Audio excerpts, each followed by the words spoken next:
പുതിയൊരു വീഡിയോയിലേക്ക് എല്ലാവർക്കും സ്വാഗതം. ഇന്ന് നമുക്ക് ചോറിൻ്റെ കൂടെയൊക്കെ ഒഴിച്ച് കഴിക്കാൻ പറ്റിയ നല്ലൊരു മത്തങ്ങ പുളിങ്കറിയുടെ റെസിപ്പി ഒന്ന് കണ്ടു നോക്കാം. ശരിക്കും ഇതൊരു പുളിങ്കറിയാണ്, നല്ലൊരു ടേസ്റ്റ് ആട്ടോ ഇത് കഴിക്കാനായിട്ട്. നമ്മുടെ ഈ ഒരു പുളിങ്കറി ഉണ്ടാക്കിയെടുക്കാനായിട്ട് ഞാനിവിടെ 200 ഗ്രാം അളവിൽ മത്തങ്ങ തൊലി കളഞ്ഞ് വൃത്തിയാക്കി എടുത്തിട്ടുണ്ട്. തൊലിയോടുകൂടി വേണമെങ്കിൽ എടുക്കാം, അല്ലെങ്കിൽ ഇതുപോലെ ക്ലീൻ ചെയ്ത് എടുത്താലും മതി, രണ്ടായാലും കുഴപ്പമൊന്നുമില്ല. ഇനി നമുക്കൊരു കുക്കറിലേക്ക് ഇതിട്ട് കൊടുക്കാം. ഇതുപോലെ കുക്കറിൽ ഇട്ട് കൊടുക്കണമെന്നൊന്നുമില്ല, സാധാരണ ആയാലും വേവിച്ചെടുത്താൽ മതി. ഞാനിപ്പോൾ ഒരു എളുപ്പത്തിന് വേണ്ടി കുക്കറിൽ ഇട്ട് കൊടുക്കുന്നതേ ഉള്ളൂ. ഇനി ഇത് മുങ്ങിക്കിടക്കാൻ പാകത്തിന് വെള്ളമൊന്ന് ഒഴിച്ചു കൊടുക്കാം. ഒരു നെല്ലിക്ക വലിപ്പത്തിൽ വാളൻപുളി കുതിർത്ത് വെച്ച ആ ഒരു വെള്ളം കൂടെ ചേർത്ത് കൊടുക്കാം. ഒരു പച്ചമുളക്, ആവശ്യത്തിന് ഉപ്പും കൂടെ ചേർത്ത് കൊടുക്കാം. ഇനി ഇതിലേക്ക് ഒരു ചെറിയ കഷ്ണം ശർക്കര ചേർത്ത് കൊടുക്കാം. എന്നിട്ട് ഇത് മൂടി വെച്ച് വേവിച്ചെടുക്കാം. ഇനി ഒരു പാനിലേക്ക് അല്പം ഓയിൽ ഒഴിച്ചു കൊടുക്കാം. ഒരു ചെറിയ കഷ്ണം കായം ഇട്ട് കൊടുത്ത് ഒന്ന് ഫ്രൈ ആക്കി എടുക്കണം. നമ്മൾ സാമ്പാർ, രസം ഒക്കെ ഉണ്ടാക്കുന്ന സമയത്ത് കായം ഇതുപോലെ വറുത്ത് പൊടിച്ച് കറിയിൽ ചേർക്കുവാണെങ്കിൽ അതിൻ്റെ ആ ഒരു മണവും രുചിയും കറിയിൽ തന്നെ ഉണ്ടാവും. ഞാൻ അങ്ങനെയാട്ടോ ചെയ്യാറ്. ഇതിപ്പോൾ എല്ലാ സൈഡും നന്നായിട്ട് ഫ്രൈ ആയി വന്നിട്ടുണ്ട്. ഇനിയും ഇതിലേക്ക് ഒരു ടേബിൾ സ്പൂൺ കടലപ്പരിപ്പ് ഇട്ട് കൊടുക്കാം, അല്ലെങ്കിൽ തുവരപ്പരിപ്പ് ആണെങ്കിലും മതി, നമ്മൾ സാമ്പാറിനകത്തൊക്കെ ഇടുന്ന പരിപ്പ്. ഇനി അതേ അളവിൽ പച്ചരി മുഴുവനെയുള്ള മല്ലി, ഒരു 2 വറ്റൽമുളക് മുറിച്ച് ഇട്ട് കൊടുക്കാം. ഒരു കളറിന് വേണ്ടി ഞാനിവിടെ കാശ്മീരി മുളകാണ് എടുത്തേക്കുന്നത്. അല്പം കറിവേപ്പില, ഒരു ടേബിൾ സ്പൂൺ ചെറിയ ജീരകം, അതേ അളവിൽ കുരുമുളക്. എരിവിനനുസരിച്ച് കുരുമുളക് കൂട്ടുകയോ കുറയ്ക്കുകയോ ചെയ്യാവുന്നതാണ്. എല്ലാം കൂടി ഇട്ട് കൊടുത്ത് ഒന്ന് ഫ്രൈ ആക്കി എടുക്കാം.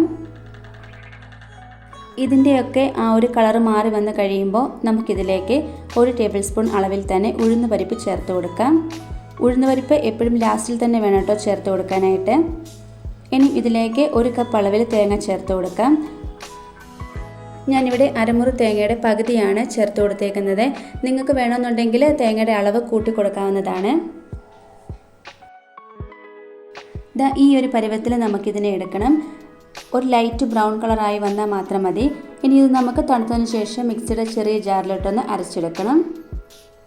നമ്മൾ ഈ തേങ്ങയൊക്കെ മിക്സിയിൽ അരച്ചെടുക്കുന്ന സമയത്ത് ചെറിയ ചൂടുവെള്ളത്തിൽ അരയ്ക്കുവാണെങ്കിൽ പെട്ടെന്ന് തന്നെ ഇത് അരഞ്ഞു കിട്ടും. നമ്മുടെ മത്തങ്ങ നന്നായിട്ട് തന്നെ ഇവിടെ വെന്ത് കിട്ടിയിട്ടുണ്ട്. ഇത് ചെറുതായിട്ടൊന്ന് ഉടച്ചെടുക്കണം. ഒരുപാടങ്ങ് ഉടഞ്ഞു പോകരുത്, ചെറിയ കഷ്ണങ്ങളായിട്ട് വേണം കിടക്കാനായിട്ട്. ഇനി നമുക്കിതിലേക്ക് നേരത്തെ അരച്ച് വെച്ചിട്ടുള്ള ആ ഒരു തേങ്ങ ഒന്ന് ചേർത്ത് കൊടുക്കാം. ആ ഒരു ജാറ് കഴുകിയ വെള്ളം കൂടി ഒന്ന് ചേർത്ത് കൊടുക്കാം. ഒരുപാടങ്ങ് വെള്ളം കൂടി പോകരുത്. വെള്ളം കൂടി പോയി കഴിഞ്ഞാൽ ഒരു ടേസ്റ്റ് ഉണ്ടാവില്ല നമ്മുടെ ഒരു മത്തങ്ങ പുളിങ്കറിക്ക്. എന്നിട്ട് ഇത് നന്നായിട്ടൊന്ന് മിക്സ് ആക്കി കൊടുക്കണം. ഇനി നമുക്കിതിലേക്ക് കടുക് താളിച്ച് കൊടുക്കണം. അതിനായിട്ട് ഒരു പാൻ അടുപ്പത്തേക്ക് വെച്ച് അതിലേക്ക് 1 ടേബിൾ സ്പൂൺ അളവിൽ ഓയിൽ ഒഴിച്ചു കൊടുക്കാം. ഞാനിവിടെ വെളിച്ചെണ്ണയാട്ടോ എടുത്തേക്കുന്നത്. ഇവിടെ തണുപ്പായതുകൊണ്ടാട്ടോ വെളിച്ചെണ്ണ അങ്ങനെ ഇരിക്കുന്നത്.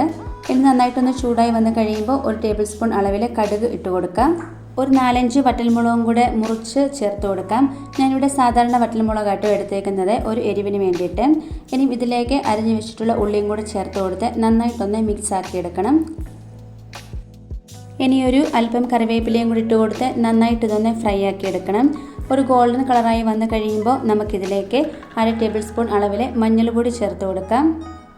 എന്നിട്ട് നമ്മുടെ ആ ഒരു മത്തങ്ങ മിക്സ് ഇതിലേക്കൊന്ന് ചേർത്ത് കൊടുക്കാം. എന്നിട്ട് നന്നായിട്ടൊന്ന് മിക്സ് ആക്കി കൊടുക്കണം. ഈ ഒരു സമയത്ത് ഉപ്പിൻ്റെ കുറവുണ്ടെങ്കിൽ ചേർത്ത് കൊടുക്കാവുന്നതാണ്. ചെറുതായിട്ടൊന്ന് ചൂടായാൽ മാത്രം മതി, ഒരുപാടങ്ങ് തിളച്ച് പോകരുത്. നമ്മുടെ വളരെ രുചികരമായിട്ടുള്ള മത്തങ്ങ പുളിങ്കറി ഇവിടെ റെഡി ആയിട്ടുണ്ട്. വളരെ നല്ലൊരു ടേസ്റ്റ് ആട്ടോ ഇതിന്. എരിവും പുളിയും മധുരവും ഒക്കെ കൂടി ചേർന്ന നല്ലൊരു കറിയാട്ടോ ഇത്. പ്രത്യേകിച്ച് ചോറിനോടൊക്കെ ഒഴിച്ച് കഴിക്കാൻ വളരെ നല്ലതാണ്. നമ്മൾ മത്തങ്ങ വെച്ച് എരിശ്ശേരി അങ്ങനെയൊക്കെയല്ലേ ഉണ്ടാക്കിയിട്ടുള്ളൂ, പക്ഷേ ഇത് ശരിക്കും വെറൈറ്റി ആയിട്ടുള്ളൊരു കറി തന്നെയാണ്. ഇതുണ്ടാക്കി കഴിച്ചു കഴിഞ്ഞാൽ അതിൻ്റെ ആ ഒരു ടേസ്റ്റ് മനസ്സിലാവുള്ളൂ. എല്ലാവരും ഇതുപോലെ ഒന്ന് ഉണ്ടാക്കി നോക്കണേ. ഇന്നത്തെ നമ്മുടെ ഈ റെസിപ്പി എല്ലാവർക്കും ഇഷ്ടമായി കാണുമെന്ന് വിചാരിക്കുന്നു. ഇഷ്ടമായിട്ടുണ്ടെങ്കിൽ ലൈക്കും കമൻറ്റും സബ്സ്ക്രൈബ് ഒന്നും ചെയ്യാൻ മറന്നു പോകരുതേ. അടുത്ത വീഡിയോയിൽ കാണാം. താങ്ക്